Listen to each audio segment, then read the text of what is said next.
Next 92 question చూడండి. What happens to the temperature as you move away from the equator? నువ్వు equator నుంచి దూరంగా కనుక కదులుతూ ఉన్నట్టయితే ఏమవుతుంది? టెంపరేచర్ ఏమవుతుంది? ఈక్వేటర్ నుంచి దూరంగా కదులుతున్నట్టయితే ఏమవుతుంది? It generally decreases. నేను ఈక్వేటర్ నుంచి దూరంగా ఇటువైపు వెళ్తా ఉన్నా లేదా ఇటువైపు వెళ్తా ఉన్నా కూడా ఏమవడం జరుగుతుంది?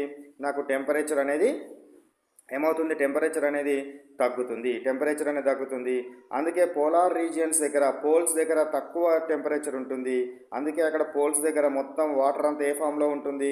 ఐస్ ఫామ్లో ఉంటుంది. ఏ ఫామ్లో ఉంటుంది? ఐస్ ఫామ్లో ఉంటుంది. నెక్స్ట్ వన్ 43 క్వశ్చన్ చూడండి. What happens to solar energy in the higher atmosphere? So higher అట్మాస్ఫియర్లో సోలార్ ఎనర్జీ ఏమవుతుంది? Some is absorbed or reflected by clouds, dust and smoke.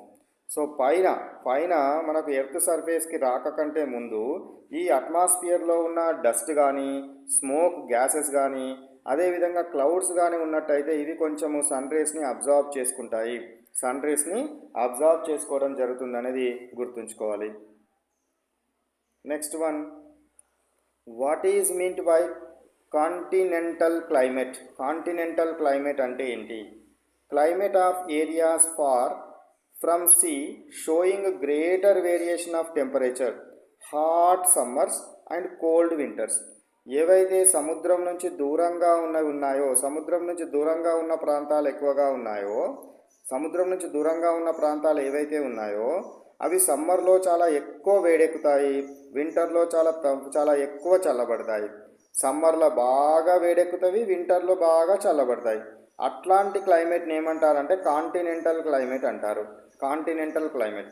ఈ యొక్క సముద్రానికి దగ్గరగా ఉండే క్లైమేట్ని ఏమంటారంటే మోడరేట్ క్లైమేట్ అంటారు. మోడరేట్ క్లైమేట్ ఇది కాంటినెంటల్ క్లైమేట్, దూరంగా ఉన్నది కాంటినెంటల్ క్లైమేట్.